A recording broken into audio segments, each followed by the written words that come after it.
¿Cuántos están aquí para recibir del Señor? ¿Cuántos? Buenísimo que estén así, porque ya el Señor está aquí en este lugar esperando por usted. Vamos entonces a estar orando para empezar el mensaje del día de hoy. Y le decimos al Señor: excelentísimo Padre de nuestras misericordias, Señor, te alabamos, te adoramos, Señor, te exaltamos tu grande y maravilloso nombre, Padre. Padre, eres nuestra roca, nuestro escudo, nuestro auxilio, Señor. ¿A quién acudiremos y a dónde iremos si solamente tú, Señor, tienes palabra para nosotros? Señor, tienes palabra de vida, palabra de restauración, palabras que calan a cada uno de nuestros huesos, nos penetran más allá, Señor, porque tu palabra es viva, es eficaz, es poderosa, Señor. Padre, estamos aquí, Señor, humillados delante de ti, Señor, con un corazón dispuesto, Padre, a recibir de tu maravilloso alimento, Señor, a recibir de esos muchos, Señor, que tienes para nosotros, Señor, y que te ha complacido en tu enorme misericordia, Señor, dárnoslos el día de hoy, Padre de la gloria. Padre, te agradecemos por ese tiempo, Señor. Padre, te pido, Señor, que seas tú y solo tú, Señor, el que te glorifiques en cada una de las palabras que quizás me decir, Señor, que sea el Espíritu Santo teniendo el control y sazonando estas palabras, Señor, y que yo mengue, cualquier palabra de hombre mengue delante de ti, Señor. Bendice, Señor, a cada uno de mis hermanos, bendice a sus familias, Padre de la gloria. Te lo pido, Padre Santo, en el poderoso y maravilloso nombre de tu Hijo Jesús. Amén. ¿Cómo? Eso. ¿Por qué están llorando todos? Gloria a Dios. ¿Cuántos estuvieron aquí la semana pasada? Bueno, ¿cuántos me sorprende que hayan regresado? Porque digo, entre otras cosas, en lo que estuvimos hablando la semana pasada, el apóstol Pablo nos dio unos palos. Yo se los previne que el apóstol iba a ser un poco fuerte, un poco intenso en lo que nos estaba comunicando. Pero sí. Y bueno, sí, ciertamente, como les dije la semana pasada, cuando la carta de Romanos llega a nuestro corazón y la tratamos, y la estudiamos y la conocemos, nadie, absolutamente nadie queda igual. Nadie puede quedar igual después de esa experiencia con el Señor. Así que la semana pasada para algunos fue escuchar algo difícil, duro, pero como dijo el pastor, sigamos escuchando todos los capítulos, porque de ahí en adelante viene el primero. Pablo nos está ofreciendo, nos está diciendo cuál es la condición, cuál es el diagnóstico del hombre en general, de la raza humana, pero después Pablo va a ofrecer y va a explicar la maravillosa solución que es el Evangelio. Entonces, si no vino la semana pasada, estamos estudiando el libro de la carta a los Romanos. Hoy vamos a estar viendo el capítulo número 2 y vamos a hablar un poco sobre lo que es el juicio. Juicio es una palabra que usted va a conseguir en la carta de los Romanos muchísimas veces. Juicio, justicia, va a escucharla, va a leerla muchísimas veces en el transcurso de la carta a los Romanos. Entonces vamos a estar estudiando sobre lo que es el juicio desde la perspectiva del apóstol Pablo y lo que es ser una persona juiciosa, una persona que juzga. Amén. Entonces, para esto vamos a empezar sincerándonos y digamos que es cierto o falso que hoy en día en nuestro país, en Venezuela, hay mucho juicio. Digo juicio, cuando digo mucho es mucho, juicio político, hay mucho juicio de masa, gente juzgando, gente criticando, mucho juicio económico, racial, hay juicio social, muchísimo juicio social, juicios morales, con gente que critica desde su perspectiva de ética moral, juicio. ¿Están de acuerdo con eso? Mucho juicio, y eso es lo que vamos a hablar el día de hoy. Vamos hablando de esa perspectiva de nosotros como esas personas que miramos al mundo y vemos que las cosas están mal en el mundo, las cosas no están como deberían ser, no están como el Señor dispuso que debería ser. Entonces esas cosas que están mal, nosotros entendemos que deben ser arregladas, y eso se llama rectitud. Es corregida todo ese proceder de los hombres, hacerlos rectos. Entonces también hay cosas que nos entristecen, cosas que vemos y son difíciles de manejar, que son las injusticias que hay en el mundo. El mundo está, desde la perspectiva del hombre justo, este hombre está lleno de injusticias. Entonces para esa injusticia es necesario que se hagan, que las cosas se hagan justas, y eso se llama justicia. Y esa justicia la tiene que impartir alguien. Esa justicia, alguien tiene que ser el juez, alguien tiene que juzgar, alguien tiene que juzgar para traer rectitud y traer justicia, y ese alguien no es usted ni soy yo. Después de esta breve introducción, vamos a ver por qué no es usted ese alguien. Vamos a empezar hoy quiero, a diferencia de la semana pasada que fue mucho más expositiva el mensaje, fuimos casi que versículo por versículo, hoy quiero agruparlo de una manera diferente, empezar a condensarlo por serie de versículos. Le va a quedar más trabajo a ustedes porque no vamos a ir en lo obvio que vamos a leer de cada versículo, pero sí vamos a ir un poquito más profundo entendiendo el contexto, así que le va a quedar a ustedes más trabajo para su casa. De hecho, el mensaje de hoy es más corto que la semana pasada. La semana pasada eran 6 partes, van a ser solamente 4 cómodas cuotas para usted, solamente porque es usted. Y la primera de esas partes tiene como título: usted es el problema, no es la solución. Vamos a ver eso en el versículo 1 del capítulo 2. Sí, señor, usted es el problema.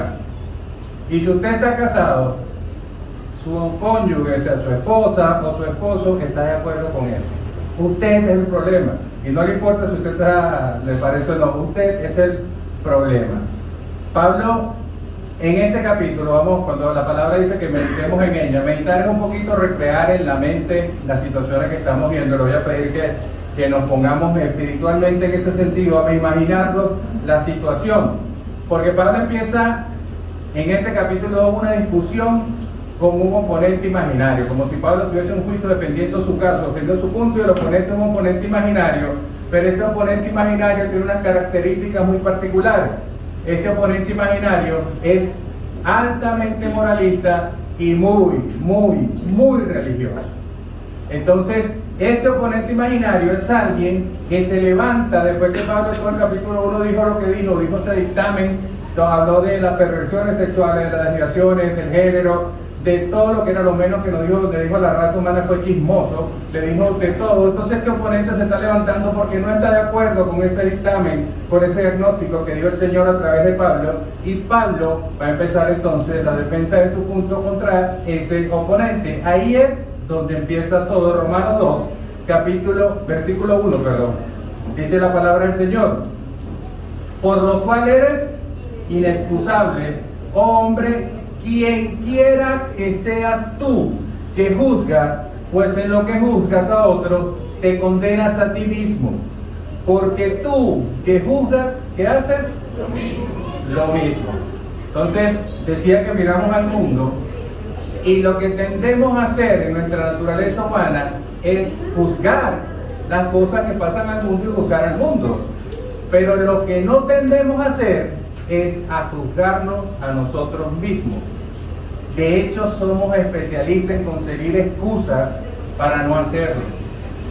Que conseguimos excusas también para hacer lo que estamos haciendo y justificar, porque para justificarnos estamos mandados a hacer eso sí.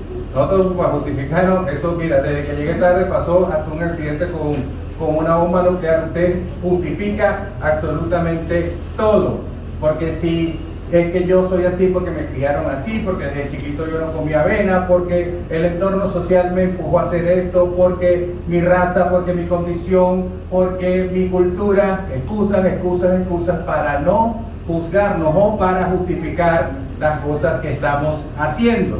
Tenemos excusas de todo tipo, y haciendo esto, juzgando a los demás, juzgando al mundo y no juzgando a nosotros, somos parte del problema y no de la solución. Por lo cual empieza Pablo aquí diciendo al principio del versículo 1 que dice: por lo cual eres inexcusable. O sea, no tienes excusa para tu comportamiento. Reflejo hoy de eso, trayendo eso un poquito al día de hoy, reflejo eso del juicio, de la emisión de juicio, de pasar juzgándonos los unos a los otros, pero no a nosotros mismos, son las conocidísimas redes sociales. En su mayoría, o casi todas, están hechas para juzgar. Usted pone algo, alguien pone algo que se cree también desde su orgullo, que es algo súper importante que todo el mundo tiene que saber. Usted lo publica y viene entonces el otro que lo lee, le pone pulgar para arriba o pulgar para abajo. Corazoncito o no corazoncito, me gusta, no me gusta, me encanta, no, me ahorré eso, lo condeno, vamos a cerrar esa cuenta. Juicio, juicio, juicio es lo que solemos hacer. Y hacemos juicio de todos y también juicio en todo. Imagínense ustedes esta situación. Un hombre de 40 y tantos años sentado de una figura no muy atlética quizás, no me imagino a mí, imagínense otro. Está sentado ahí en el sofá de su casa viendo televisión, está viendo Caracas Magallanes, está comiéndose una arepa mixta, realmente mixta, porque tiene bastante relleno, diferentes rellenos, y ese hombre viendo el juego ve una jugada y empieza a criticar cómo es posible que ese pelotero se le haya caído ese batazo tan facilito, cómo es posible que lo que él considera que era fácil, cómo es posible que ese tipo, chico, que le pagan esos reales, hasta yo lo agarro. Pero ese hombre que está ahí sentado jugando no se está dando cuenta que mientras juzga se le está cayendo el queso por todos lados, se le chorrea la mantequilla, pero él no dice nada de eso. Juzgamos a los demás desde nuestro punto de vista y de nuestra supuesta estatura y talla moral, ética, para juzgar a todos porque nos erguimos como eso. Entonces, las cosas son injustas, sí, es necesario que haya justicia, y para que haya justicia requiere que en un juicio se ejerza esa justicia. Entonces, alguien, y no es usted ni soy yo, necesita ser el juez para impartir justicia, y la respuesta a esa necesidad es Jesús el Cristo. Jesucristo es el único capaz de juzgar a todos y a todo de manera correcta. Jesús es el que juzgará a todos. Y eso nos lleva a la segunda parte, vamos rápido.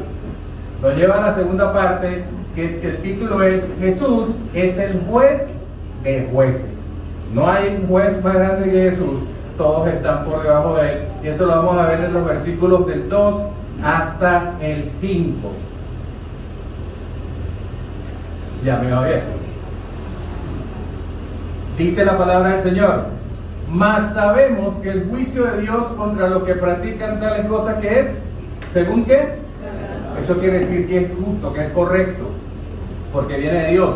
Y piensa esto, oh hombre, tú que juzgas a los que hacen, a los que tal hacen y haces lo mismo. ¿Qué piensas? ¿Que tú escaparás del juicio de Dios? ¿O menosprecias la riqueza de su benignidad, paciencia, longanimidad, ignorando que su benignidad, ¿cuántos saben que Dios es bueno? Amén. ¿Te guía a qué? En arrepentimiento no hay conversión. Pero, los peros de la Biblia, por tu dureza y por tu corazón, ¿cómo? No arrepentimiento. Atesora para ti mismo ira para el día de la ira, que está hablando el día del juicio, el día del Señor, y de la revelación del justo juicio de ¿quién? Dios. Entonces, aquellos, a quienes está hablando Pablo acá, aquellos que no conocen a Jesús, piensan, por eso que hablamos ahorita, porque tienen la estatura moral y ética, que ellos se nominan a sí mismos como los únicos capaces para juzgar a los demás. Yo mismo soy, usted me dice y yo lo juzgo. Pero Jesús nos dice esto en el Evangelio según San Juan, en el capítulo 5, en el versículo 22.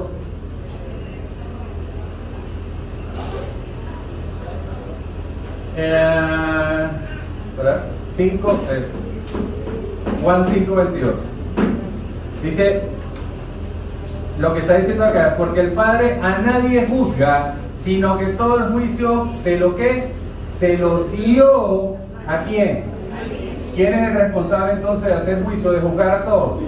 Jesús es el único. El Padre le dio esa potestad a Jesús. Entonces Jesús dice, con esta potestad, porque Jesús nos dijo, toda potestad me fue dada en el cielo y en la tierra, con esa gran potestad, con ese gran poder que tiene Él por ser Dios, Él dice, me voy a sentar en mi trono que me dio el Padre aquí a su diestra, y desde ahí voy a empezar a hacer lo que me dio el Padre en su potestad, que es hacer juicio, que es juzgar a todos, es juzgar al mundo, lo voy a hacer de ese lugar.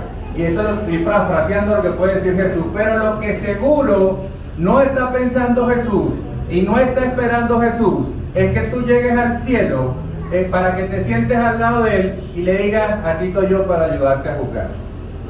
Eso no es lo que está esperando el Señor. El Señor no está esperando diciendo, ay, por fin, hermano, gracias a Dios que ya llegaste, porque así iba a tomar un ratico libre, tú te sientas en el trono y empiezas a juzgar a los demás. O bueno, mi hermano, ¿sabes qué? Esto lo juzgo yo, pero esto que lo conoce más lo juzgas tú, no, Señor. Eso no necesita ayuda, ni la suya ni la mía, para juzgar a los demás. Él es el único capaz, el único justo, porque ese no es justo ni aún uno, ninguno es justo aquí en esta tierra. Vamos a ver después del capítulo 3. Solamente Él es el capaz de juzgarlos, porque lo va a hacer con justicia verdadera y con rectitud. Pero mientras tanto que esto pasa, mientras tanto que el Señor empieza ese juicio, nosotros seguimos mirando que el mundo sigue con problemas, que siguen dolores, que siguen conflictos, que siguen un poco de vicisitudes. Y la pregunta que nos hacemos nosotros es, ¿por qué Dios no juzga entonces a la gente pensando en los malos? ¿Por qué Dios no hace juicio sobre esta gente que está mala? Muchos se preguntan, ¿por qué existe la maldad? ¿Por qué Dios no hace justicia? Y la respuesta, mi hermano, no es que Dios esté indiferente ante la injusticia del mundo. La respuesta es que Dios está siendo paciente. Palabra que muchos de nosotros desconocemos. Dios es paciente porque en su santa voluntad el Señor tiene dispuesto un día, una hora, un tiempo, un lugar para hacer juicio. Aquí lo leímos ahorita, Pablo lo introdujo de la semana pasada, se llama el día del Señor, el día de la ira, el día que se separan las ovejas de los cabritos, el día que los ángeles van a meter su voz y van a cegar la tierra, uno se quedará, otro se quedará, todos enfrentaremos el juicio, de grandes y pequeños, todos enfrentaremos el juicio del Señor, pero el Señor tiene un tiempo y un momento, así que no digamos, como solemos decir vacíamente, digámoslo con entendimiento, que el tiempo de Dios es realmente perfecto. Entonces, si tú no entiendes esto, si yo no entiendo esto, y no reconozco al Señor, y no me vuelvo al Señor reconociéndolo, que Él es el único juez, entonces tú te conviertes en juez y yo me convierto en el juez.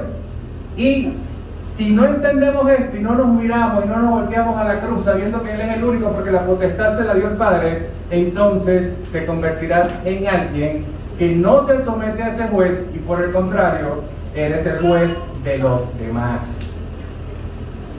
Solo el Señor juzgará con justicia. Así que si entendemos este pedacito, yo le pido a mi hermano que piense en esto y lo ponga en práctica si a usted le parece. A partir de este momento, entendiendo esto, preocúpate por ti y deja de preocuparte por los demás y deja que ellos se preocupen por ellos. Porque cuando estemos delante de ese juez justo, delante de ese juez poderoso, no daremos cuenta por la vida de ellos, ni ellos darán cuenta por la vida suya. Usted entregará cuentas al Señor por lo que hizo y no hizo, pensó y no pensó.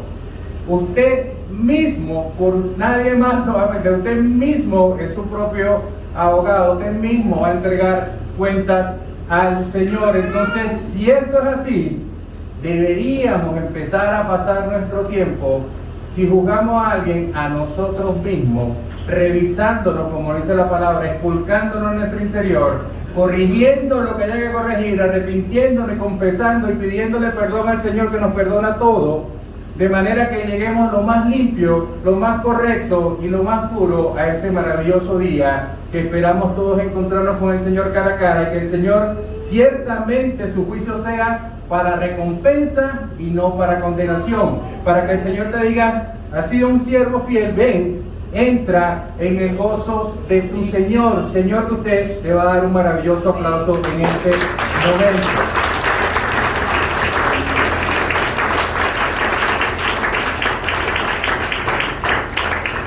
¿Por qué debemos dejárselo todo a ese juez? ¿Por qué debemos someternos a esa justicia? Porque ese juez es el juez que conoce a todos, realmente. Porque el corazón para el hombre es lo más engañoso que hay, pero para Dios no.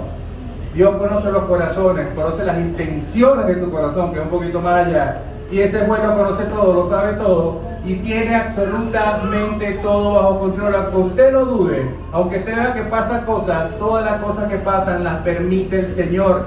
Nada pasa, dice que ni siquiera un cabello se cae de la cabeza de nadie sin que el Señor lo permita. El Señor tiene absoluto control de todo. Si a usted le parece que ese que es justo, que es correcto, que lo sabe todo, lo conoce todo, que tiene todo el poder, no es capaz de dudar, entonces ¿quién? Él es el único porque va a hacerlo exactamente como debe ser hecho. Ahora Pablo, después de que dice esto, torna una pregunta que es bastante personal. Hasta ahorita hemos estado hablando de la humanidad en general, de un grupo de personas, pero Pablo ahorita, en este pedazo, nos va a hacer una pregunta que es muy personal. Y es una pregunta que empieza, que con esto empezamos la parte número 3. Y la parte número 3, el título es una pregunta que dice: ¿cómo te irá a ti en el juicio de Dios? Por eso es que debemos preocuparnos por nosotros. Versículos del 6 al 11. Mis hermanos, el día, si no es más importante, seguramente yo creo que sí es más importante de nuestras vidas, es el día después del último día que usted esté en este plano terrenal. Yo creo que hace unos meses atrás o un año atrás le compartí una prédica acerca de entender un poquito la eternidad, que traje un acuerdo, y dijimos que con respecto a la eternidad, el tiempo que estamos en esta tierra es ínfimo. Entonces el día que terminemos el tiempo acá y empecemos esa eternidad que continúe y no entendemos hasta cuándo, entonces ese es el día más importante de nuestra vida y tenemos que estar preparados para ese día. Y como lo dije también en otra oportunidad, debemos entonces estar con conciencia, vivamos pensando en la muerte. Ese día va a llegar, ese día nos llega a todos, porque ¿qué es lo que va a pasar después de ese día? Hebreos 9:27, mi hermano, disculpe que le cambié la seña. Hebreos 9:27, ¿qué dice la palabra? Y de la manera que está establecido para los hombres, que fueran ¿cuántas veces? Una sola vez. ¿Y después de esto qué? El juicio. Entonces, si usted va a morir, seguro que va a morir, y después de eso seguro que viene juicio. Amén. Romanos 2, versículos del 6 hasta el 11. Estamos hablando de este juez. Y dice el versículo 6, el juez el cual pagará a cada uno conforme a qué. De dos maneras a pagar. 7, vida eterna a los que perseverando en bien hacer buscan gloria y honra e inmortalidad. Y tiene la otra cara de la moneda. 8, pero ira y enojo a los que son contenciosos y no obedecen a la verdad, sino que obedecen a la tribulación, un poquito más le da, tribulación y angustia sobre todo ser humano que hace lo malo, el judío primeramente y también el griego. ¿Qué quiere decir con esto? Todos.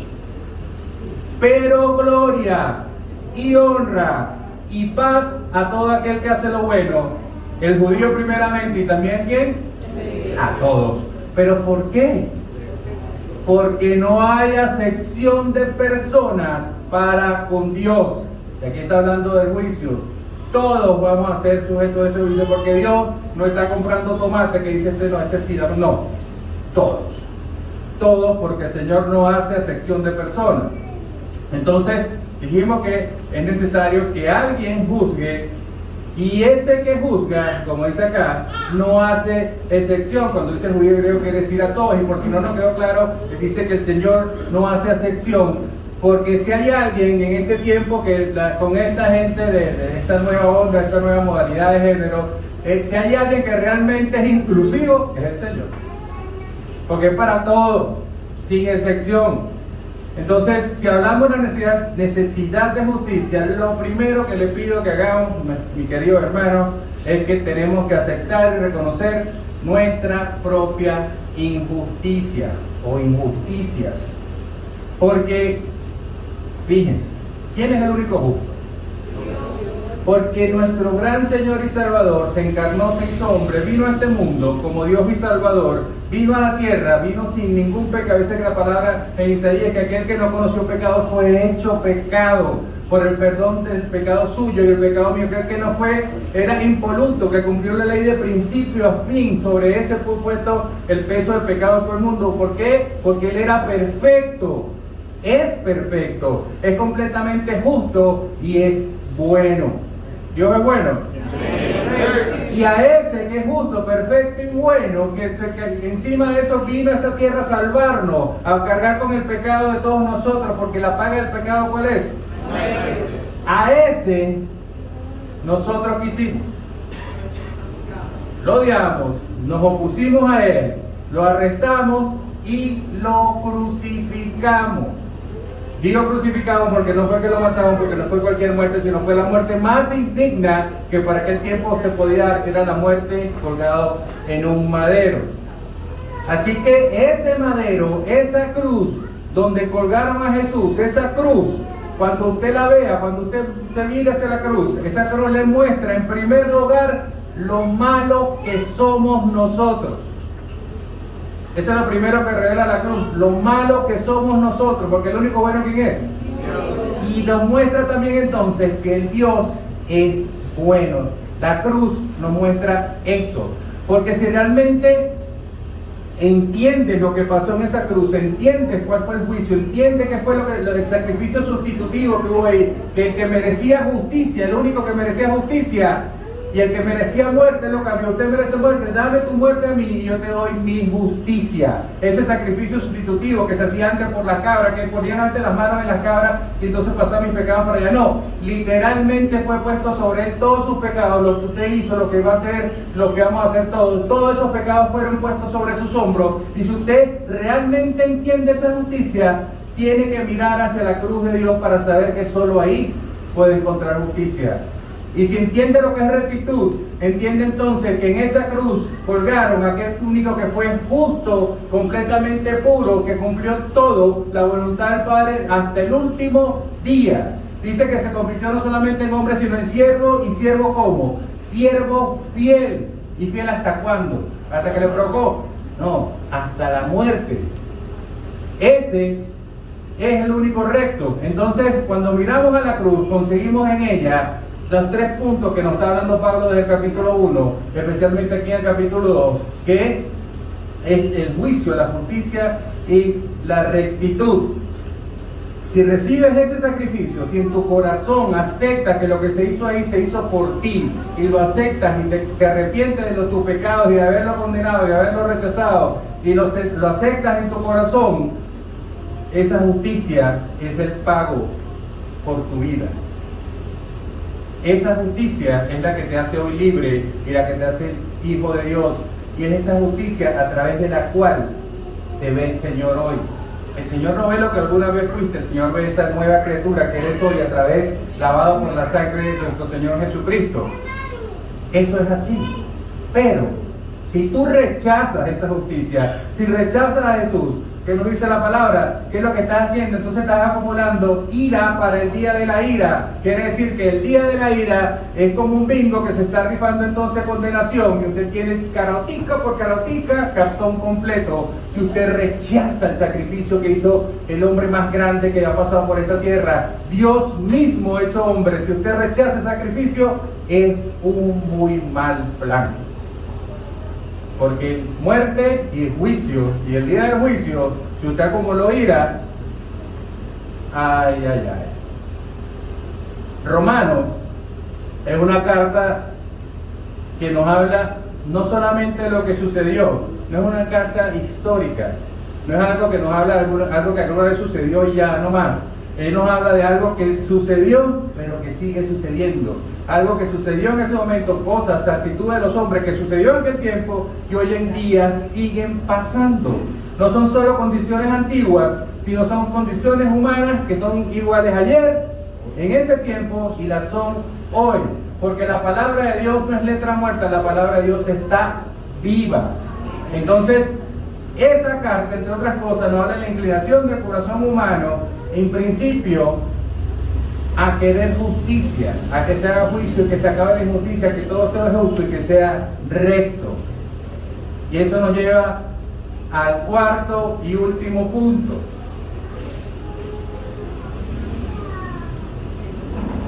Se llama, el título es Las trampas de la religión. Ahora, lo que no les dije, que este punto yo lo llamo el punto matriusca. ¿Quién sabe qué es una matriusca? Matriuscas son esas muñecas rusas que usted la abre y adentro ¿qué hay? Otra. Este punto es así, está el 4, pero 4.1. Mentira. Poquito matriusca, pero no tanto. Entonces, trampas de la religión. De todas o de todos los posibles enemigos de la salud, del bienestar de nuestra iglesia del Señor Jesucristo, de todos los posibles enemigos, quizás el más letal y el más peligroso es la religión. Es practicar la religión, siendo religioso, la religiosidad. Ese es quizás el enemigo más peligroso que enfrenta la iglesia, porque la enfrenta no desde afuera el ataque ¿dónde es? Y la gente que está aquí sentada todos los días, de ahí se levantan los religiosos y empiezan a contaminar a la iglesia con su religión, con su rectitud, su supuesta rectitud, fariseos de fariseos, pero están aquí adentro. Entonces ese es el enemigo más poderoso y letal, porque ya está. Pues como un cáncer, ya que está ahí, empieza a esparcer, y si no hacemos nada, entonces terminan las congregaciones separándose, terminan esparciéndose, todo termina mal. Y hablando de religión, ¿quién escribe esta carta? ¿Quién escribe esta carta? ¿Quién? Pablo.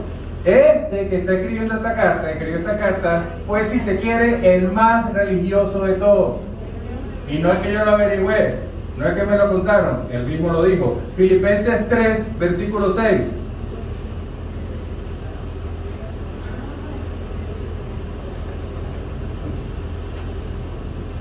¿Qué dice? En cuanto al celo perseguidor de la iglesia, en cuanto a la justicia, ¿qué? En cuanto a la justicia, ¿qué es en dónde? ¿Qué dijo Pablo él mismo? ¿Que él es qué? No hay nada que buscarle, no hay una falla, no hay una arruga, no tiene nada que reprenderle nadie. Decía en ese momento, cuando era Saulo, ante la justicia, yo me sé la justicia, yo me sé la ley de arriba a abajo, y entre la justicia que se imparte a través de esa ley, no la justicia de Dios directamente, sino la justicia que impartía el hombre a través del entendimiento de esa ley, Pablo decía que él era irreprensible. Entonces el que está hablando acá en esta carta acerca de religión, y es por cuando en su tiempo de Saulo, nos está hablando entonces un hombre que conocía, vivía, respiraba, comía religión, y ese era su gran problema. ¿Y por qué era su gran problema? Porque lo que realmente necesitaba ese hombre no era esa religión, sino lo que realmente necesitaba era una relación con Cristo. Pero Pablo pensaba que en medio de esa religión, haciendo cumplir la ley, la justicia según el de la ley, él entonces estaba siendo justo por su entendimiento y aplicación de la justicia según él. Estaba siendo justo. Y no sabía que no hay forma de hacerse justo, de justificarse uno mismo, sino que es el Señor, a través de una relación, el que te hace justo, el que te justifica. ¿Se acuerdan cuando hablamos la semana pasada de la cadena de la salvación? En un momento es aquel que nos conoció, nos predestinó, después que nos predestinó, que nos llamó, después que nos llamó, nos justificó. Y ese es el estado que está usted y yo hoy en día. Somos justificados. ¿Por qué? Por el sacrificio que acabamos de hablar. Somos justificados. Entonces, a través de una relación, el Señor nos hace justos. Y este hombre que está hablando aquí, entonces, ¿tiene o no tiene conocimiento de causa para hablar de religión? Oh, si alguien puede hablar de religión es él. Y entonces aquí nos empieza a hablar de algo que voy a describir como las 5 trampas o las 5 mentiras de la religión que están en la iglesia hoy. Estuvo aquel tiempo y siguen hoy. Amén. Amén. Mentira número 1. No pregunten por el título, ya se le va a explicar. Información en lugar de transformación.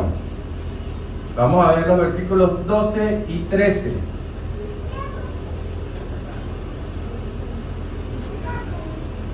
Amén. Dice la palabra, porque todos los que sin qué. Hermano, aquí en adelante empieza Pablo con una serie de versículos, unos pasajes que son medio trabalenguas. Ya se lo advertí la semana pasada. No es sencillo lo que pide Pablo, hay que estar enfocado en lo que está aquí, porque dice algo, dice lo contrario, para lo que a usted le parece que dice lo contrario, pero no.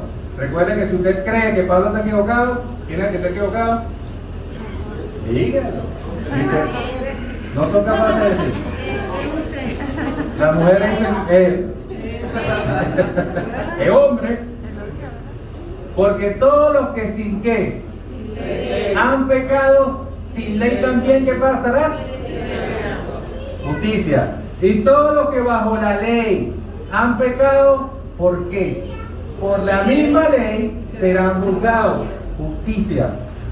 Porque no son los oidores de la ley los justos, no son ellos los justos ante Dios, sino ¿quién? Los hacedores de la ley. ¿Se justifican por hacer la ley? No. ¿Serán qué? Justificados, porque no podemos ser justificados nosotros a nosotros mismos. Los que hacen la ley, los que cumplen la voluntad del Señor, los que cumplen su palabra, esos serán justificados. Entonces Pablo nos comienza diciendo en el versículo 12, de alguna forma, que todos hemos pecado. Pablo está siendo mentiroso.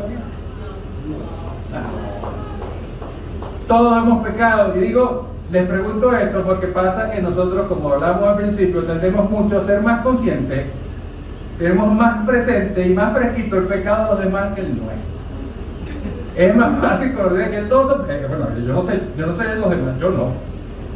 Entonces, tenemos que tener esa conciencia, solemos tener esa conciencia más del pecado que vemos en los demás que del nuestro.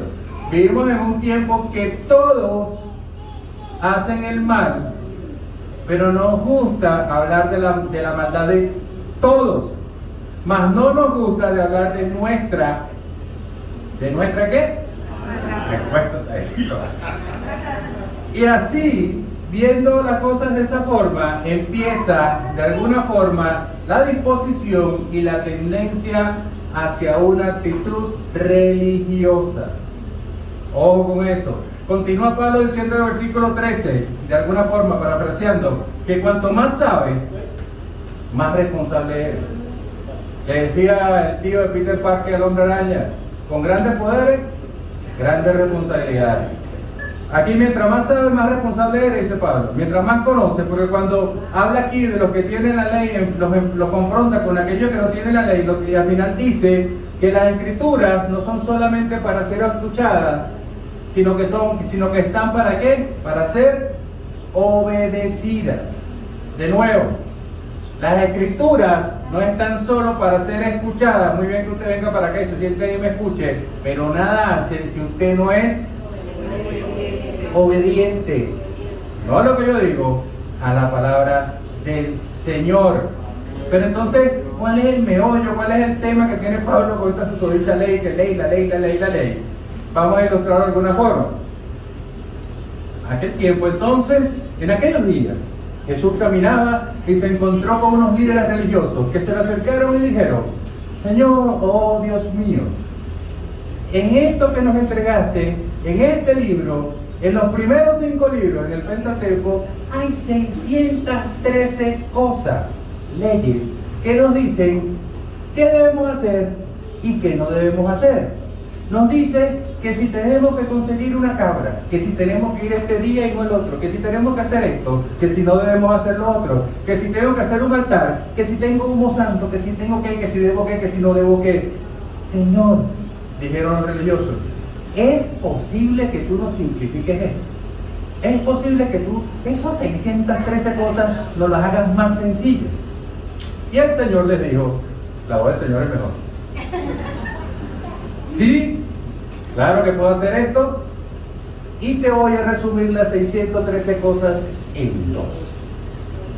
Y la primera de ellas es: ama a tu Dios con todo tu corazón, esa es la vida emocional, con toda tu mente, la vida mental, con toda tu alma, que es la vida espiritual, y con toda tu fuerza, que es la parte física. 1. Y la gente se intriga y le dice, ajá, y el 2, amamos a Dios, y después, ama a tu prójimo, ama a la gente. Todo eso el Señor nos simplificó en cuántas cosas. Y si la ley se resume en qué, lo que Jesús estaba diciendo de alguna forma, está hablando de amar a Dios y después habla de amar a la gente. Y lo que está diciéndole a esta gente, y nos dice hoy a nosotros, que esto se trata de relaciones, no de reglas o de la ley. Entonces, cuando usted siga diciendo, no repita como un loro, dígalo con conocimiento y entendimiento, que usted no tiene una religión, sino que lo que tiene es ¿qué? Una relación. Es así, no tiene una religión, usted no vive entonces de las reglas, sino de la relación con el Señor, que es lo que necesitaba Pablo, ¿te acuerdas? Entonces, aquí resume toda la ley, hay una palabra central en las dos cosas, ¿cuál es? El amor. El amor es el centro del resumen de toda la ley, y el amor es una palabra relacional, una palabra que nos habla de relaciones, y en nuestro caso nos habla de relación con Dios. Nos habla de relación con Dios. ¿Cómo se basa en esa relación con Dios? Que Dios a usted lo ama y Él quiere que tú lo ames de vuelta. Nosotros amamos a Dios, ¿por qué? Porque Él nos amó primero. Entonces esta es una relación basada en el amor, porque tiene que haber una relación.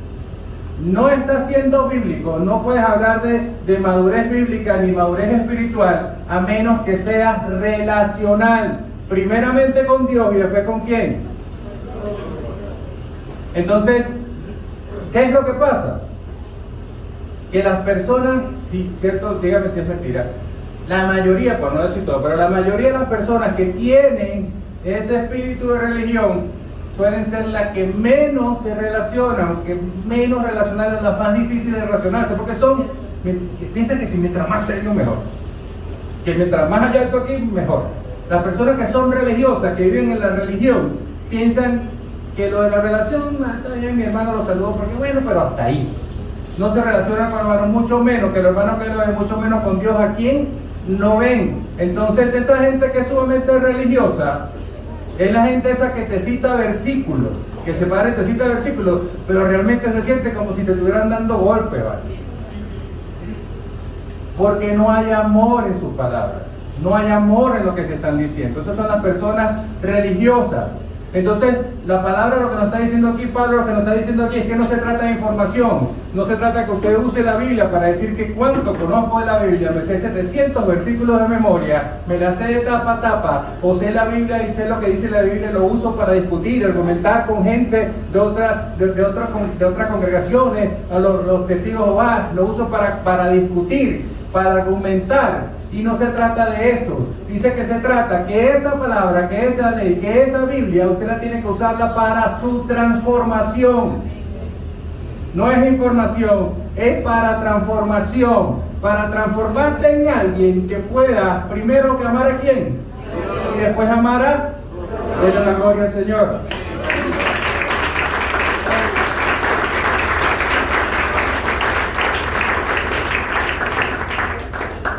Mentira número 2. Mejor las cosas encubiertas que las cosas abiertas. Mejor en lo oscuro que en lo claro. Romanos 2, del 14 al 16. Dice la palabra, porque cuando ¿quién? Si recuerdan que la semana pasada hablamos que la conformación de esta iglesia romana era mixta, ¿verdad? Que habían gentiles y habían judíos que habían supuestamente venido el día de Pentecostés y fundaron la iglesia. Es una iglesia mixta, no era netamente gentil, pero tampoco era netamente judía. Y aquí Pablo se está diciendo, por eso Pablo tiene la inteligencia o tiene la agudeza en ser específico en algunas cosas que es para todos, pero aquí está diciendo a los gentiles, que no tienen los gentiles, no tienen ley. Hacen, moca con esta trabalengua, hacen por naturaleza lo que es de la ley, estos, aunque no tengan ley, son ley para sí mismos, mostrando la obra de la ley escrita ¿dónde? ¿Y eso qué hace? Dando testimonio de su ¿qué? Subraya esa palabra ahí. ¿Y esa conciencia qué hace? Acusándoles o qué? O defendiéndoles su razonamiento.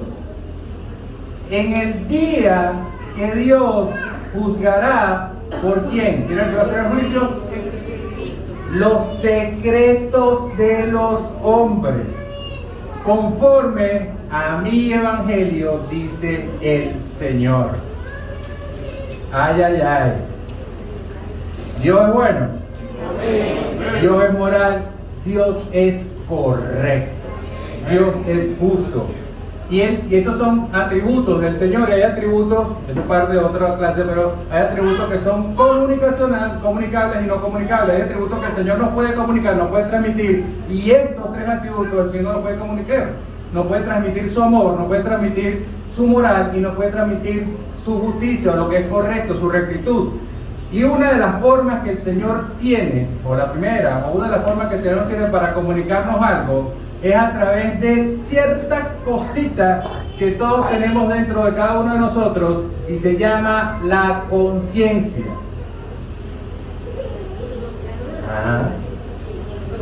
La conciencia. Todos tenemos conciencia. Inclusive antes de conocer al Señor, el Señor dice que todos tenemos una conciencia. Y esa conciencia dice ahí que te juzgará porque te dice lo que es bueno y lo que no es bueno. Entonces esa conciencia ciertamente no puede salvarte, no te puede ayudar a la salvación, no te puede hacer salvo. Pero esa conciencia lo que puede es ayudarte en otras cosas. La conciencia por sí sola no te va a llevar al cielo, no es el camino para llegar al Señor. Pero la conciencia por ahí ciertamente te va a sacar de muchos problemas. La conciencia que todos tenemos, esa conciencia del saber qué es bueno y qué no. Amén. Amén. El problema con la religión es que es muy encubierta, es muy en lo secreto, es muy en lo oscurito. Lo que sí es abierta es para juzgar, ¿no? La persona religiosa es abierta para juzgar, así tú, y esa palabra es para ti, y esto es tú, y tú estás haciendo esto, revísate por lo que te está pasando, porque es algo, tienes que estar pecando porque eso no es normal que tú tengas esa gripe, etcétera, etcétera, etcétera. Para eso sí son abiertos, los religiosos son abiertos para juzgar, pero cuando el religioso peca, lo hace escondidito, lo hace encubierto, lo hace en lo oscuro. Pero hay de aquello, dice el Señor, porque en el último día, decía la palabra ahí, en el día del juicio, todos sus secretos serán revelados. Y no hay nadie que aguante eso. Pongamos un ejemplo, para usted, piensa usted, no lo diga. El Señor viene y llega aquí hoy y es el día del juicio. El Señor no te va a enjuiciar por todas las cosas que hiciste en la vida, nada más Él va a poner. Y va a poner aquí en esta pantalla, y va a pasar lo que hiciste, no hoy, lo que hiciste ayer, en las 24 horas. Lo que hiciste, lo que no hiciste, lo que pensaste, lo que dijiste y lo que no dijiste.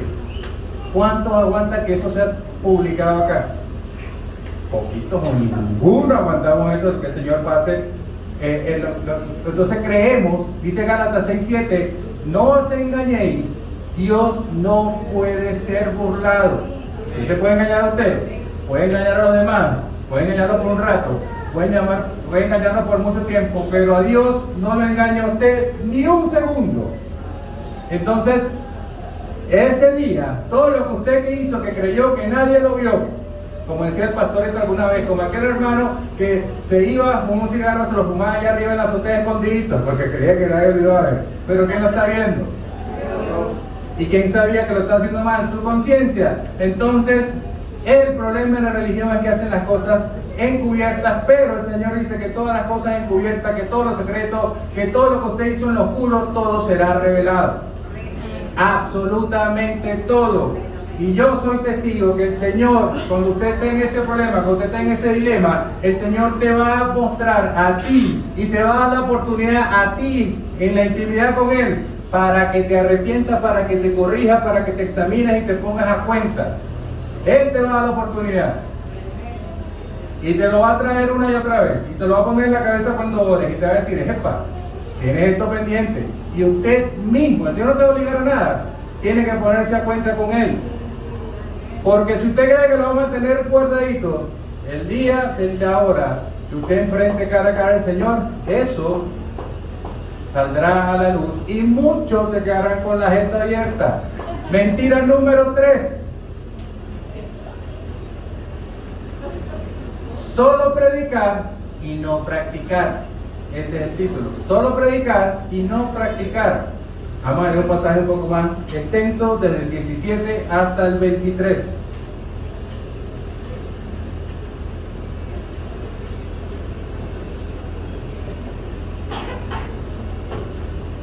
Ok, amén. Dice, he aquí, ¿tú tienes el nombre de qué? ¿De qué? No se pierda todavía, que estamos temprano. Judío, ¿sabes lo que le dije antes? Pablo, hace un ratito a quién se dirigió, a los gentiles, ahora es contigo, judío. Está hablando de la congregación, pero esto es específicamente contigo. ¿Por qué? Porque tú te apoyas en la ley y te glorías en Dios y conoces su voluntad e instruido por la ley, apruebas lo mejor y confías, el Señor aquí alabándolo, y confía que eres guía de los ciegos de la luz, de los que están en tinieblas, instructor de los indoctos. Maestro, como decía Pablo, maestro de maestros, maestro de niños. ¿Qué responsabilidad eso? Que tienes en la ley, en la forma de la ciencia y de la verdad. Tú pues, que enseñas a otro, ¿no te enseñas a ti mismo? Tú que predicas que no se ha de hurtar, hurtas. Tú que dices que no se ha de adulterar, hurtas si lo dijeron más duro. Tú que dices que no se ha de adulterar, tú que abominas de los oídos de los ídolos, cometes sacrilegio.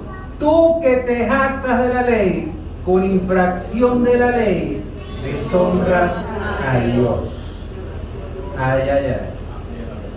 Aquí Pablo lo que nos resume de todo esto es el espíritu religioso. El espíritu que anda pululando por ahí la iglesia es el que hace eso que dice Pablo ahí. Entonces, es aquel que predica exactamente lo que no practica, pero lo predica muy bien. Es como aquel que dice, haz lo que yo digo, más no lo que yo hago, pero haz lo que yo digo. Como la mamá que le dice al niño, no digas mentiras. Mamá, te busca en la puerta, dile que no estoy. Pero no digas mentiras, a menos que yo te lo diga. Entonces, del pasaje anterior se nos dice que, lo que estábamos hablando antes, que seremos juzgados primeramente, ¿por qué? Por nuestra conciencia. Luego nos dice que la palabra misma, la ley, la palabra misma nos juzgará. Y ahora nos dice que si usted está enseñando, que si usted es maestro, que si usted está enseñando a niños, que enseña a los indoctos, que cree que están llevando a la persona a la luz, ¿por qué dice esto? Porque los fariseos en general siempre buscaban las posiciones importantes, y eran las posiciones más importantes dentro del Sanedrín, dentro de toda esa estructura, era el ser rabí. ¿Y qué es rabí? Entonces ser esa posición de maestro, tú, por eso el Señor le dice, tú que te jactas de que eres maestro, porque todos querían ser rabí, todos querían esa posición importante, tú que te jactas de eso, que eres maestro de los demás, entonces por eso que enseñas, tú también vas a ser juzgado. Entonces nos está hablando aquí de juicio a 3 niveles hasta ahora. Nos dice que seremos juzgados por la conciencia, por la escritura y por lo que decimos, por lo que enseñamos, mejor dicho. Y eso da como medida. Te lo digo yo que estoy parado aquí. Eso da miedo. Y una sola palabra puede resumir todo el escenario que nos muestra Pablo aquí, que se llama, es la palabra hipocresía. Sé que lo han escuchado algunas veces, otras veces, pero hipócrita, esa palabra viene del griego, de los griegos que significaban y ponían teatro, obras de teatro, ¿no, pastor? Entonces eso salían a una escena con una máscara y hacían un personaje, se metían y después hacían otro personaje con otra máscara. Entonces a esos que cambiaban de personaje, cambiaban de cara, una cara por otra, se le llamaba hipócritas.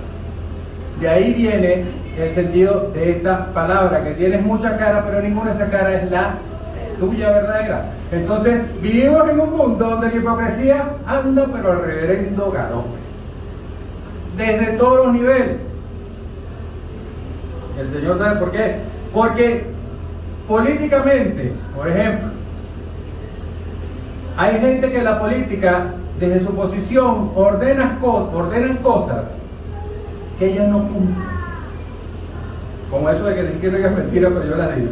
Ordenan cosas al pueblo, a la gente, a los que ellos gobiernan, a los que ellos son maestros, líderes, que ellos no la cumplen. ¿Cómo es eso entonces? Hipocresía. Esos mismos políticos en otro país, en otros lugares, en otras latitudes, les pregunto, ¿cómo se llama cuando alguien tiene su dinero y viene alguien más que se llama gobierno y le toma ese dinero y lo reparte y se los da a los demás? ¿Cómo llaman eso? Muchos en otros lados del mundo, en otras latitudes, bajo otros conceptos políticos, dicen repartición o redistribución equitativa de las riquezas. Otros le han dado un nombre más bonito, le han puesto socialismo. Pero la Biblia dice que eso es robar.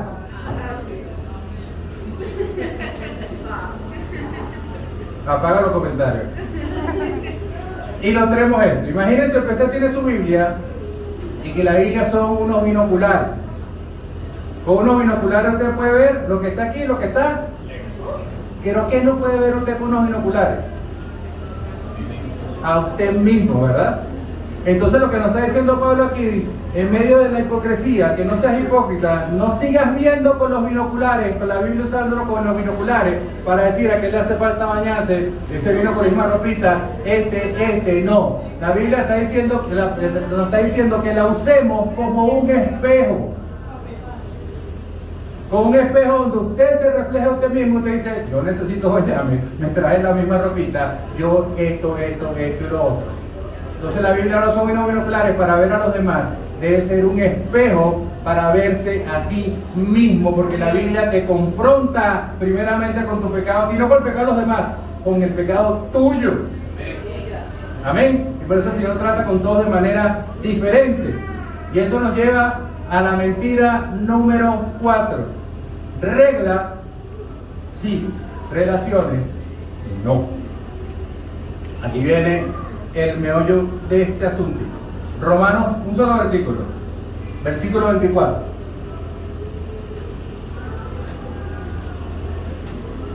¿Qué tal seas cuando eres hipócrita? Porque como está escrito, el nombre de Dios es que es blasfemado entre quienes.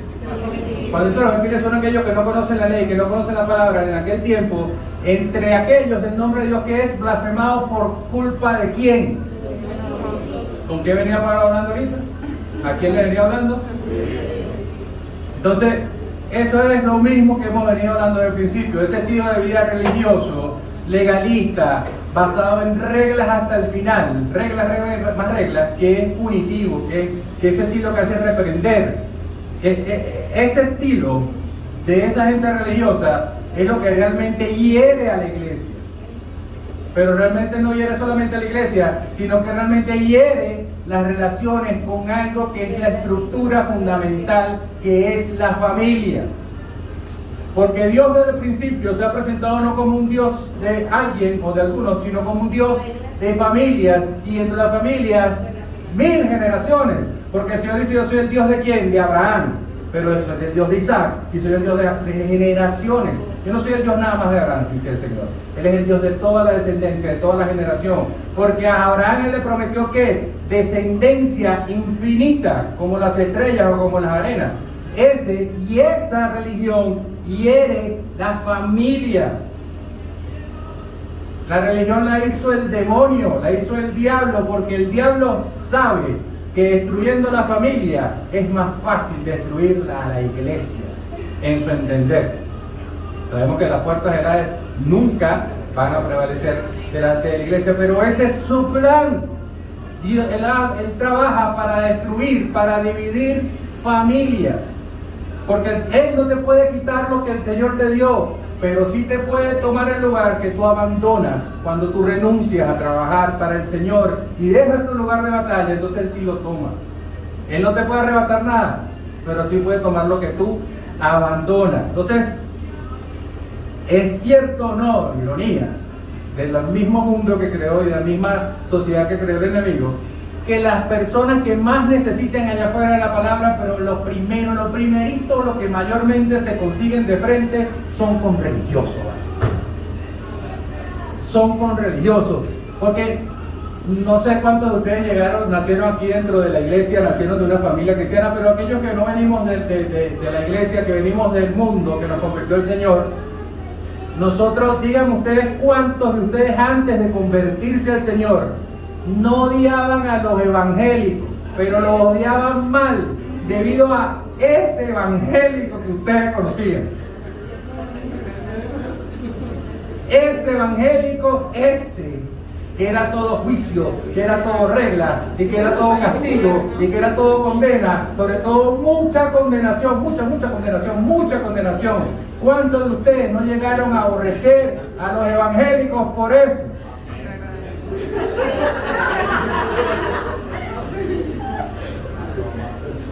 Entonces, habla de ahora. Entonces, hay algo, teniendo en cuenta esto, que quiero que nos llevemos de esto. Vean lo importante de nuestro testimonio y de nuestro proceder, mis queridos hermanos. Más allá de Dios no necesita que lo defiendan, pero nosotros tenemos que ser, cuando un muchachito que usted ve en la calle se porta mal, lo que primero que dice es, ¿quién será la mamá de ese muchacho? ¿Quién será el papá de ese muchacho? Así habla nosotros, cuando un cristiano se porta mal, ¿de quién habla? ¿Habla mal solamente él? No, habla mal de su padre. Y ese es nuestro testimonio. Entonces, cuando usted, como cristiano hoy, se tope con aquel que no es cristiano, su otro yo del pasado, dice que le tenía rayo, tenga en cuenta esto. Y cuando usted se vaya a relacionar, o vaya a hablar, o vaya a predicar la palabra con familiares, con amigos, con compañeros de trabajo, con los vecinos, con todo aquel que no sea cristiano, recuerde esta frase, anótela por ahí.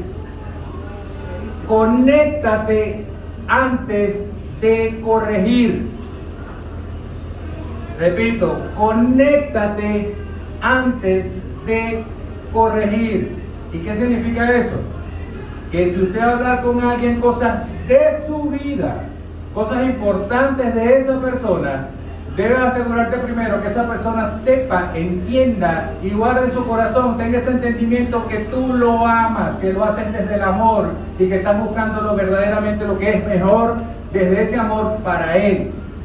Que esa persona entienda eso, porque si la persona no lo conoce, no te has conectado con él, no sabes ni quién es, no lo conoces, no lo amas, lo menos que van a hacer es confiar en ti y lo menos que van a hacer es creerte a ti, ni en lo que tú dices. Entonces, no hay manera que una persona que tú no conectes, esto se basa en ¿qué dijimos antes?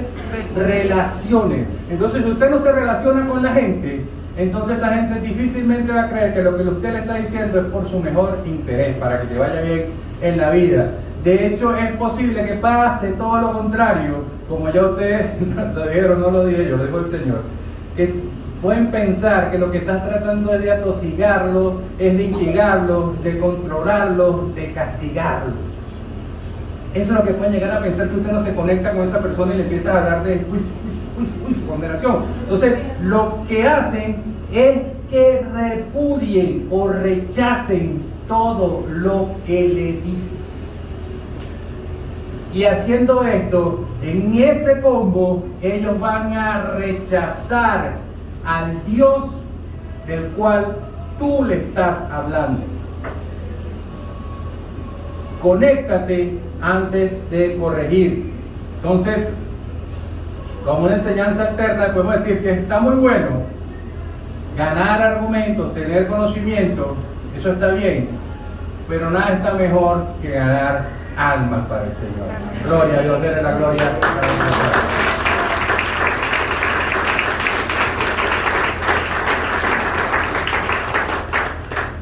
Punto número 5 y último de la matriusca.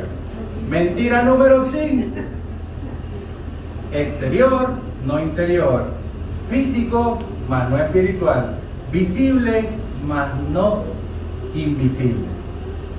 Repito, exterior, no lo interior. Lo físico, no lo espiritual. Lo visible, no lo invisible. Romanos 2, vamos a leer del 25 hasta el final, hasta el 29. Y aquí Pablo va a empezar hablando ¿de qué? La circuncisión. Y yo sé, mis queridos hermanos, y yo guardé esto lo mejor para el final. Porque muchos, yo sé que empezamos a hablar de Romanos, están pensando, pero hemos hablado, pero no empezamos a hablar de circuncisión. Qué importante es la circuncisión, ¿vale? La circuncisión es un tema realmente que debemos tratar. Entonces, oye, si usted piensa así, hoy es el día de su suerte, hermano. Oye, sus oraciones fueron escuchadas. Pablo de hablar de la circuncisión. 25. Pues en verdad la circuncisión aprovecha, ¿pero qué? Una condición. ¿Quién guarda la ley? Pero si eres transgresor de la ley, que es muy probable que lo seas, tu circuncisión viene a ser ¿qué? Todo lo contrario. Moca con los trabajos, pongan atención. Si pues el incircunciso, o sea, el gentil, el que no es judío, guardare las ordenanzas de la ley, no será tenida su incircuncisión como circuncisión. Y el que físicamente es incircunciso, pero guarda perfectamente la ley, ese te condenará a ti, que con letra de ley y con la circuncisión que hace, eres transgresor de la ley. Pues, subrayen esto, hermano, que esto es clave para no solamente esto, sino para entender mucho de la escatología, mucho de los planes del Señor. Pues no es judío el que lo es exteriormente, ni la circuncisión la que se hace exteriormente en la carne.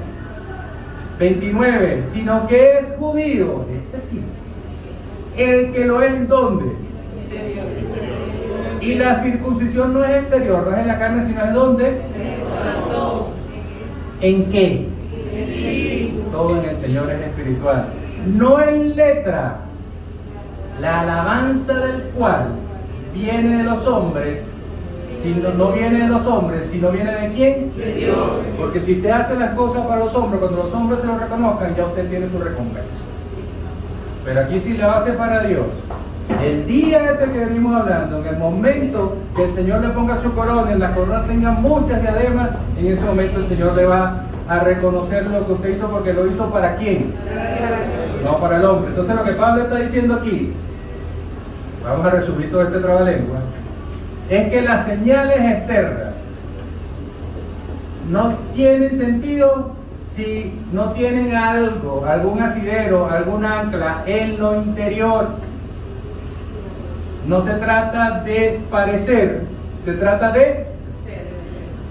Como dicen en mi pueblo, y ya se lo he dicho otras veces, no porque los perros estén metidos bajo los carros, eso no los hace mecánicos.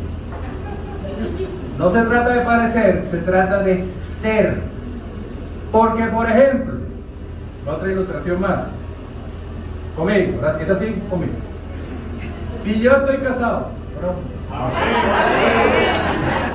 y yo amo a mi esposa, el que yo use un anillo de matrimonio tiene sentido. Porque ese anillo que es lo exterior está asido, tiene su peso, su contraparte en donde, en lo interior, porque yo amo a mi esposa y estoy casado. Pero si yo no tengo esposa, si yo no estoy casado, usar un anillo de matrimonio, eso no tiene ningún sentido, porque no apunta a nada real, es algo exterior que usted puede, pero no tiene su asidero, eso no tiene dónde sostenerse. Eso es un ídolo con pies de barro. Entonces, tendemos a pensar en cosas físicas, en lo físico, en lo visible, en lo que ven nuestros ojos, no los espirituales, sino nuestros ojos físicos, más no en las cosas espirituales. Tendemos a pensar en las cosas visibles, más no en las cosas invisibles. ¿Y de dónde creó el Señor todo? De lo que no existía, creó todo lo que hoy existe. De lo invisible se hizo todo lo que hoy vemos. Entonces, tendemos a pensar que lo importante es lo externo y no lo interno. Entonces, haciendo esto, no algunas cosas, todas las cosas que hacemos, las hacemos para que los demás lo vean. Las hacemos para que los demás lo vean, las hacemos para el hombre. Y ese hombre, ellos tienen su alabanza. Ese hombre lo aplaude, ese hombre porque usted lo está haciendo para el hombre y no para el Señor. Cuando tendemos a pensar que lo importante es lo externo y no lo interno. Entonces Pablo nos enseña aquí que lo externo no es malo. No es que lo externo es malo, no es que usted se vista adecuadamente y se vista como alguien con recato, eso no está mal. Lo que está mal es que si usted se viste así para parecer, pero dentro de sí no es ni recatada, ni nada.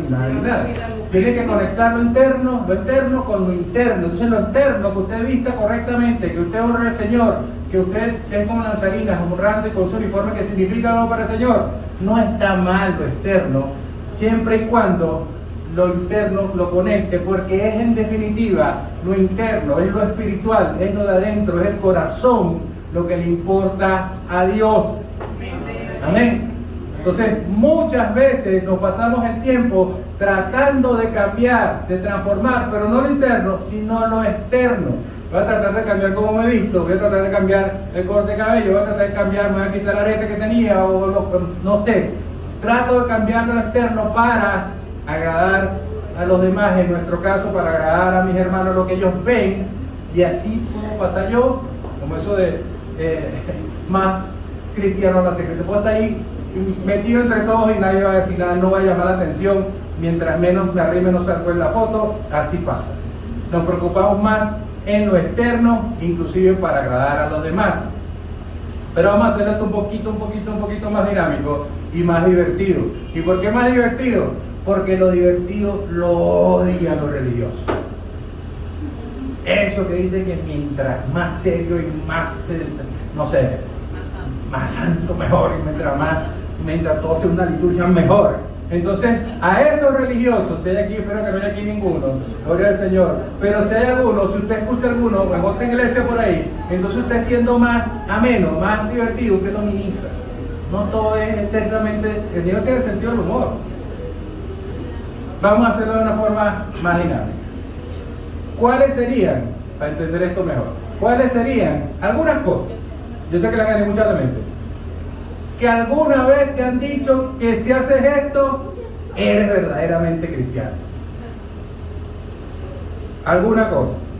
Comienzo yo. El bautismo. Si tú te bautizas, eres verdaderamente cristiano. Pero la primera pregunta es, ¿te bautizaste?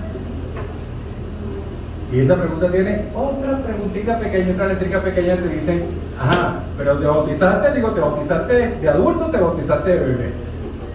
Digo, ¿te bautizaste por inmersión o te bautizaste por aspersión? ¿El pastor tuyo tenía una pistolita de agua y te remojó o te metieron en un río? Digo, ¿te bautizaste? No es como esos flojos que se bautizan con hasta en un jacuzzi, ¿no? ¿Te bautizaste por un pastor o te bautizó alguien que, bueno, era creyente pero no era necesariamente el pastor? Entonces uno te dicen ese tipo de cosas y uno dice, mira, yo no sé, a mí me agarraron, me sumergieron y yo dije, gloria a Dios, te acepto en Jesucristo, y dije, sí, Jesús, y así fue. Otra, esto, la línea pequeñita es que no se trata de que te hayas bautizado, sino se trata para los religiosos que te hayas bautizado de la manera que ellos piensan que es la manera correcta. No hay otra, sino la que ellos entienden. No importa si usted se bautizó en un río o una cara, no. El bautismo tiene que ser así y así. Y el agua debe correr de aquí para allá y no correr de allá para acá. Biblia, otra cosa. Que dice, si tú no eres cristiano, si no tienes una Biblia. Eso es verdad. Pero dice, ¿Tienes una Biblia? Qué bueno. ¿Qué traducción? Y si te ocurre, qué sé yo, te hizo cualquier cosa. Voy a citar esto en la nueva versión internacional. ¡Oh! Y esto se convirtió en un culto. Eso no es una Biblia, eso no es la palabra, eso es parafraseo lo que hay ahí en esa versión. Entonces, te preguntan después, ajá, tienes una Biblia, pero ¿es una Biblia o es la Biblia en el teléfono? Porque, ojo, que la Biblia es la Biblia, pero la Biblia en el teléfono es una Biblia falsa. Porque imagínate tú tienes una Biblia en el teléfono y tienes la Biblia con Facebook. Entonces, esa Biblia no es la Biblia, porque tú necesitas una Biblia que las hojas sean hechas de un árbol que haya muerto en Jerusalén, en ese mismo árbol por donde pasó Jesús, y de esas hojas, de ese árbol, entonces hacen la Biblia. Esa es la Biblia que tú tienes que tener. Eso es religiosidad, eso es legalismo. Y como esas, muchísimas otras cosas. Por eso tenemos que pensar, hermanos, ¿qué es lo que realmente te hace cristiano? ¿Qué es? No es el amor a Dios, es el sacrificio del Señor que tú aceptaste, es tu relación con Dios. No lo digamos más básicamente, digámoslo del corazón, que ser evangélico, que ser cristiano no es una religión, es una relación. Póngase de pie, mi querido hermano. Miren, para no variar la tónica, yo quiero cerrar con una pequeña ilustración, porque yo sé que es muy confuso y es muy denso, traté de hacerlo lo más llano posible, el entender todo lo que empieza a hablar aquí Pablo acerca de la ley. Entonces yo quiero hacerle como una pequeña historia o una ilustración para ver un poquito, yo lo entendí mejor, lo que es la ley y lo que es la gracia de Dios. No se contraponen, no están luchando, sino conviven la ley y la gracia. Fíjense, había una vez dos evangélicos que se casaron, tuvieron familia, y el Señor en su infinita misericordia les dio la posibilidad de comprar una casa. Cuando ellos van a ver la casa que el Señor les dio para que pudieran comprar, la casa estaba hermosa, tenía un patio al frente, pero al finalizar el patio venía una avenida, pero una avenida que pasaban muchísimos carros a muchísima velocidad. Entonces esta gente, esta pareja, pensando en sus hijos, ¿qué fue lo que hicieron? Lo primero que hicieron, cuando se mudaron a la casa, construyeron una cerca al final del patio. Esa cerca de palito, ¿sabes? La cerca de palito. Ellos hicieron una cerca en el patio para proteger a los niños de esa calle que está allá afuera. Entonces, ¿qué es lo que pensaron los niños? No están restringiendo. Pero realmente no. Esos padres construyeron esa cerca por amor, para cuidarlos. Amén. Entonces no era nada restrictivo, era para protegerlos. Entonces, esa cerca la construyeron los padres para mantener a los niños fuera de peligro. Entonces el objetivo era que todo lo que estaba dentro de la cerca, el patio, los niños jugaran, se divirtieran en los columpios, en el tobogán, en la arena, y que jugaran sobre todo, porque eran venezolanos, que jugaran béisbol, porque a los niños les gustaba jugar béisbol. Entonces tenían dos varoncitos que les gustaba jugar béisbol y que jugaran en ese patio, que se divirtieran, que fuesen felices y crecieran en ese patio. Pero eso sí, que si bateaban la pelota por arriba de la cerca, no la fueran a buscar, porque detrás de la cerca que había peligro. Ese patio donde nosotros crecemos, nos divertimos y exploramos y jugamos, se llama gracia. Ese patio representa la gracia del Señor. Ahí donde nosotros crecemos, ahí donde el Señor está cuidándonos, ahí donde el Señor está viéndonos crecer. Ese es el patio, esa es la gracia. Porque el Señor, quien es nuestro Padre, es como estos padres nos ve de una manera paternal. Lo que el Señor hace es para mantenernos lejos de ¿qué? Del peligro. La palabra de Dios, la ley que habla de Dios, es como la cerca. nos mantiene lejos del peligro. Y cada palito de esa cerca es una ley. Palito, palito, palito, palito, palito. Reglas, reglas, reglas, reglas. Para mantenernos, construimos una cerca hecha de reglas, llamamos la ley. Y eso es para mantenernos fuera de peligro. El punto es crear un ambiente sano donde los hijos crezcan. Es la hora de crecer espiritualmente en ese patio que se llama gracia. El punto es enfocarse en la gracia y no en la cerca. La cerca representa la ley. La cerca es, cada palito, como dijimos, es una ley. Entonces, la gente religiosa en que se enfoca en la cerca. Mira la cerca, pendiente de la cerca, la cerca, la cerca, la cerca. De hecho, estos padres, en su espíritu de religiosidad, pero creyendo que estaban haciendo lo justo, dijeron: vamos a hacer la cerca más gruesa para que estén como unos 5 metros más acá, dijo el papá, más lejos del peligro. Y metió palito, palito, palito, regla, regla, regla, más regla, más regla, más regla. Hizo la cerca más gruesa y le echó más para acá 5 metros. Y llegó la mamá con el mismo espíritu religioso, pensando también que lo que está haciendo a lo mejor, dice, y él dice 5, dice 10. Vamos a meterle la cerca 10 metros más para acá y le metemos más palito, palito, palito, palito, palito, palito, palito, palito. Reglas, reglas, reglas, reglas. Tantas y tantas reglas. Y un día los niños salieron al patio y no pensaron que era un patio, sino que era una prisión. Padre, gracias Señor, gracias Padre por este tiempo, gracias por este alimento, Padre de la gloria. Te alabamos Señor, bendecimos tu grande y maravilloso nombre, Padre. Eres nuestro Abba, eres el que nos cuida, el que nos protege, Señor, el que nos indica, Padre Santo, hacia dónde debemos ir, Señor. Que nos muestras el camino, Padre Santo, y también nos muestras el peligro, Señor. Solamente somos capaces de discernir las estrategias del enemigo si estamos contigo, Señor. De otra forma somos indefensos, Señor, ante la maldad del enemigo. De otra forma somos indefensos, Señor, ante la injusticia del mundo, Padre. Pero tú eres un Dios bueno. Tú eres un Padre bueno, Señor, y te ha placido en tu infinita misericordia, Señor, darnos esta protección, Padre de la gloria, darnos estos lineamientos, Padre Santo, para que estemos seguros en el patio de tu gracia.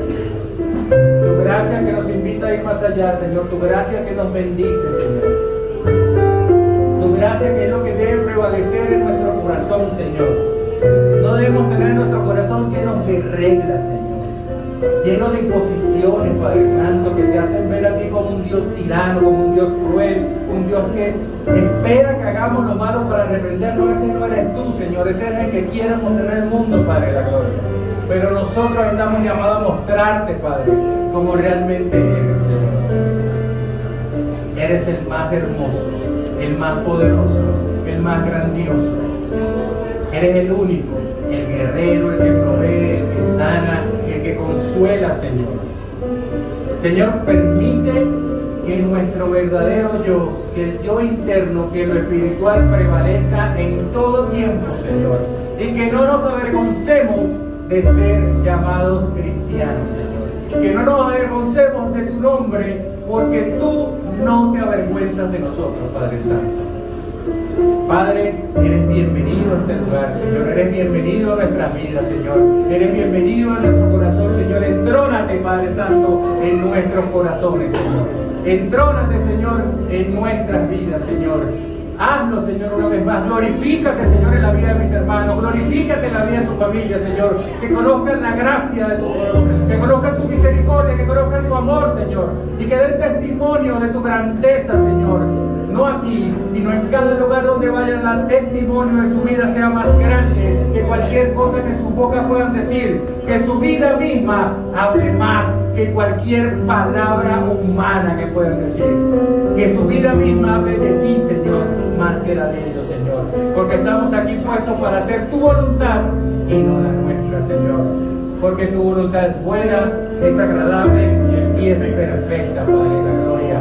Padre, glorifícate en este tiempo, en este lugar, Señor, y solamente a ti te daremos honra, gloria, alabanza, porque tuyo es la gracia, tuyo es el imperio, tuyo es el poder, tuya es la alabanza por los siglos de los siglos.